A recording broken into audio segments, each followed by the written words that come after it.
Welcome back to A Celtic State of Mind. I'm Paul John Dykes, and this afternoon I'm joined by Sean Connolly and Kevin McCluskey. We're here to talk about Motherwell 0, Celtic 1. And I think we spoke quite a bit, Kev, about Luke McCowan making his first start for Celtic in any competition, and he's the guy who opened the scoring. Up to that point, Motherwell had a couple of decent chances, and it was that man, Lennon Miller, wasn't it? Just a matter of time before he leaves the club, I think. Does it look as though he's interested in staying in Scotland, though? I get the impression he's maybe looking elsewhere. Yeah, so I think that first half was a half of two halves, and it belonged to two separate midfielders, and it's the two that you've mentioned. Yeah. Because I think pretty much every note that I've got up until the 22nd minute of the game is about Lennon Miller and him kind of controlling the game for Motherwell. Mm-hmm. He's had that effort off the post, the free kick off the bar. He had a back heel that set up a chance. I think he was actually offside with that one, but it was a nice bit of play. Everything that Motherwell did was going through him, and I would say up till that point, Motherwell were probably slightly on top. And then Luke McCowan kind of takes over. I've got a note just before it to say that our midfield is too slow and ponderous, and we weren't really getting anything from them. And it's the first moment in the game, I think, really, where one of the midfielders gets the ball and does something with it. He nutmegs the number 4, can't remember the name, sorry. So takes it away from him, drives on, and it's a great finish into the bottom corner. Keeper's got no chance with that one. He's really kind of angled it in there. So it was great. And then I think McCowan's kind of, from that moment, he's stepped up in the game. He's caused the rest of the midfield to step up. We're now playing at a higher tempo, quicker, moving the ball quicker, creating a little bit more. And I'd say from the goal onwards, we've looked fairly comfortable, enjoyed a lot of the possession, creating some half chances. There's the one I'm sure we'll talk about, which was Maeda's handball goal / was it a penalty incident? But there's a few other moments in the game from the goal onwards where I think we've just looked pretty good. And if it's not been McCowan, actually, it's been Alistair Johnson. I think he's been kind of quite creative for us, a couple of cross balls and also the pass for Maeda. So for me, it's been a really good first half. I enjoy our games against Motherwell because they tend to be quite tight, close games, battles. Fingers crossed, we tend to come out on top in them as well, which is always nice. And at the moment we're just edging this one, and I'm looking forward to seeing how the second half develops. Yeah, I think you're right when it comes to the two midfielders you mentioned, and it begs a few other questions about McCowan's fellow midfielders. The fact that he stepped in and looks pretty dynamic. I keep saying this, and it sounds like, Sean, every player should be like this, but they're not. He's such a demanding player. He's demanding the ball constantly from his teammates. Luke McCowan, he's one of the guys that always creates a wee bit of space for himself, and he's yelling for the ball. A lot of players don't do that. They tend to hide, especially if they've not been involved. McCowan doesn't allow that to happen. He gets the breakthrough. I'm going to come to the big discussion point in terms of the officials in a moment or two, because I'm really interested to hear your view on it. But McCowan gets the jersey. He steps up, and it proves also that football isn't played on paper. I mean, on paper, Engels is one of the most sought after youth players in European football, and we managed to get him for 11, going on 13 million quid. Yet there's Luke McCowan, who 2 seasons ago was playing in the Championship, played most of his career for Ayr United, and he's stepping in and he's making a massive difference. Yeah, it does show you what do we know and what do people know, really. Players can develop at any age. All my notes are pretty similar to Kev's. I've got, Lennon Miller hits the post, Lennon Miller hits the crossbar. Third note, how have we not signed Lennon Miller? And then I had the same note about the lack of movement and urgency from our team. And then, as you say, we get the McCowan does get into the game. He does score that goal.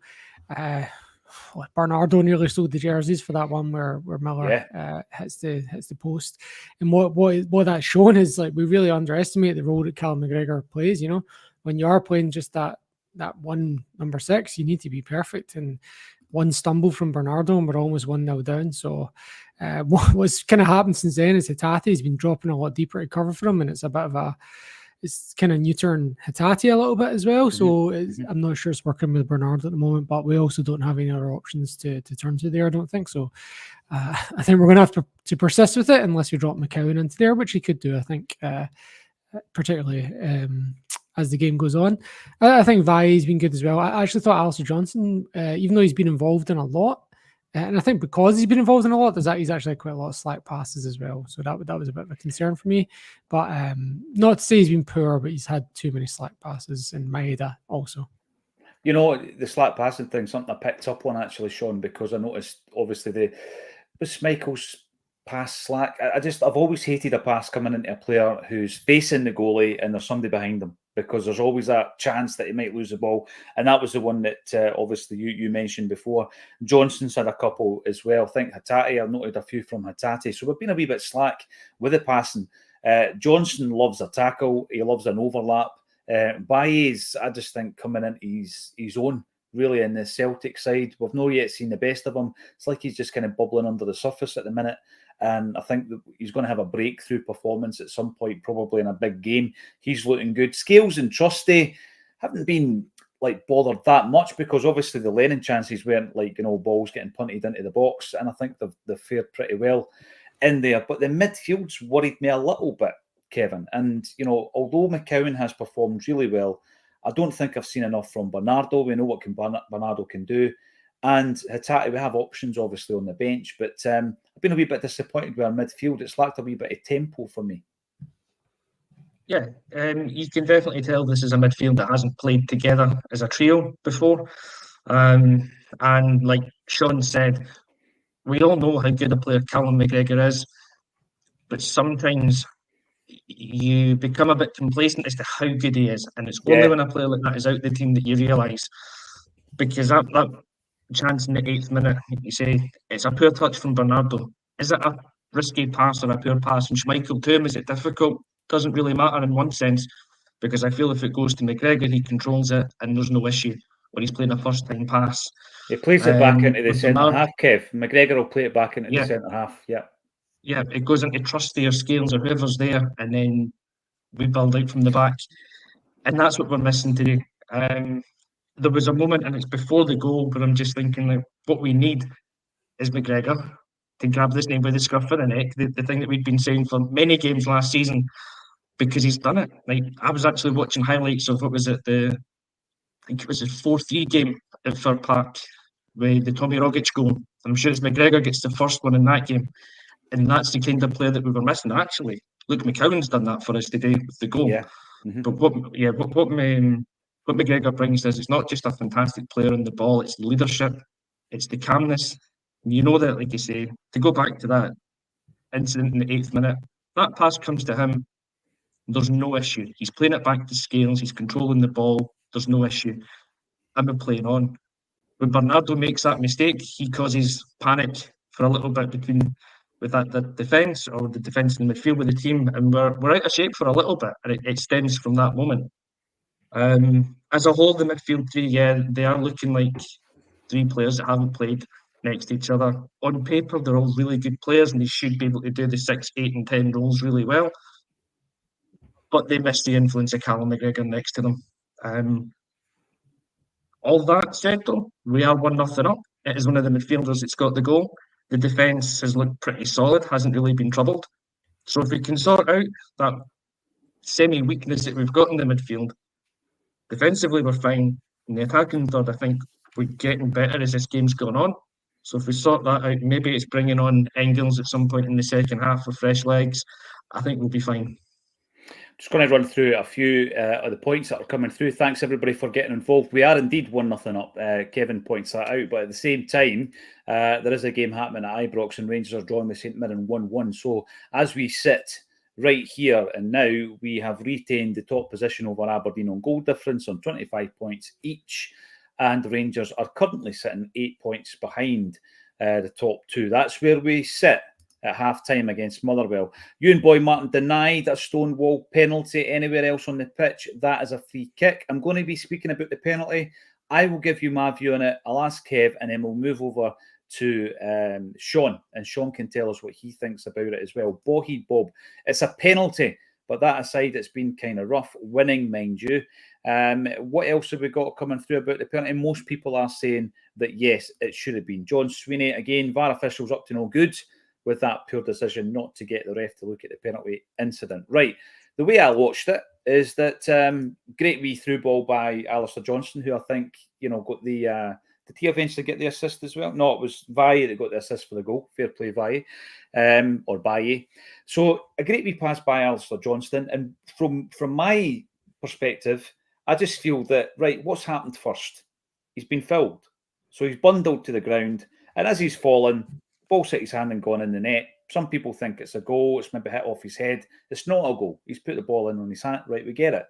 But the way I seen it, and maybe this is green tinted specs, and Sean can give me his view on this, is that he was bundled to the deck. It's in the box. It's a penalty.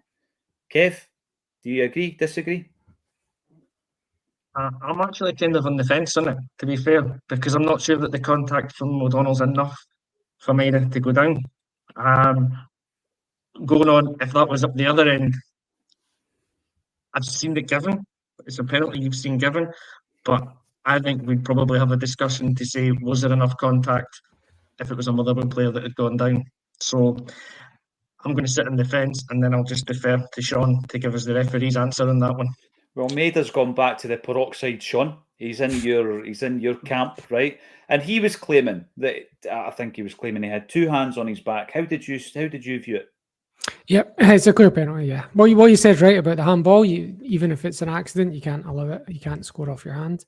But there's no, like, the only way you could say it's not a foul is if you say it's like a football movement or football action. But O'Donnell's turned away from the ball. He's playing the man. He's put the shoulder in.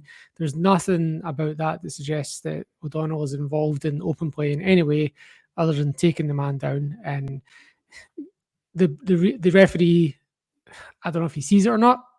To be honest, he's acting like he didn't see it. And look, I'll give him his flowers. The free kick he gives against Lennon Miller, when it comes off the crossbar and it goes straight back to Miller and he gives a free kick, that's an unbelievable shout. Like, it's absolutely the correct rule, but you're not really thinking about it when someone hits a free kick from 25 yards.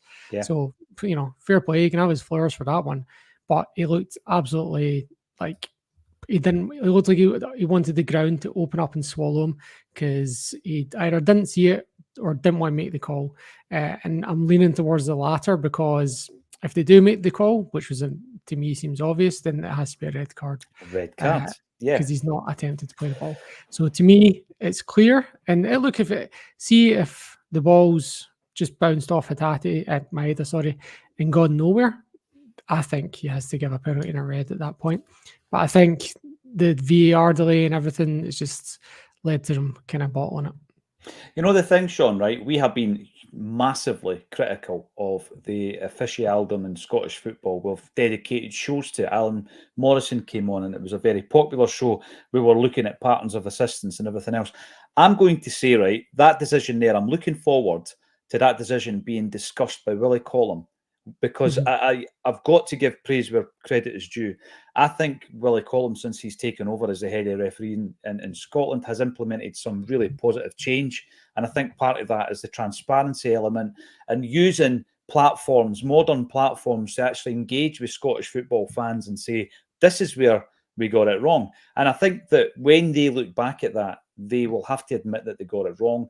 But where credit is due, I think that is a positive development, Kev, in Scottish football refereeing. I also think that there is a slightly different approach, but it's going to take a while for us to see it in terms of the culture of the type of ref that's coming through. They are looking to try and bring youths through with a view at some point within the tenure of Willie Collum of Scottish football having full-time referees. I think that is the view, and that's what they're trying to do, and bring youth refs through. In the meantime, we're still seeing some bizarre decisions, and I'm putting that one in the bizarre box, I'm afraid.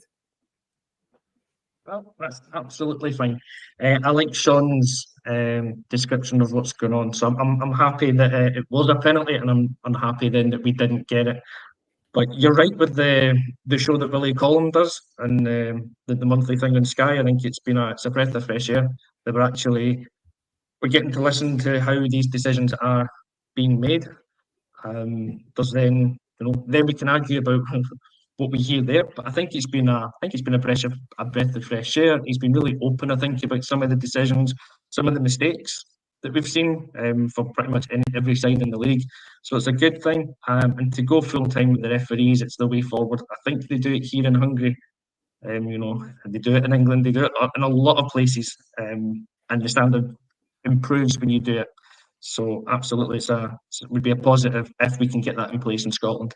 Make it happen. I think the game is on. Thank you, everybody, for getting involved with a goal up. Join us at full time where we'll be discussing all the action. Thank you once again to Sean Conley and Kevin McCluskey for joining me on A Celtic State of Mind.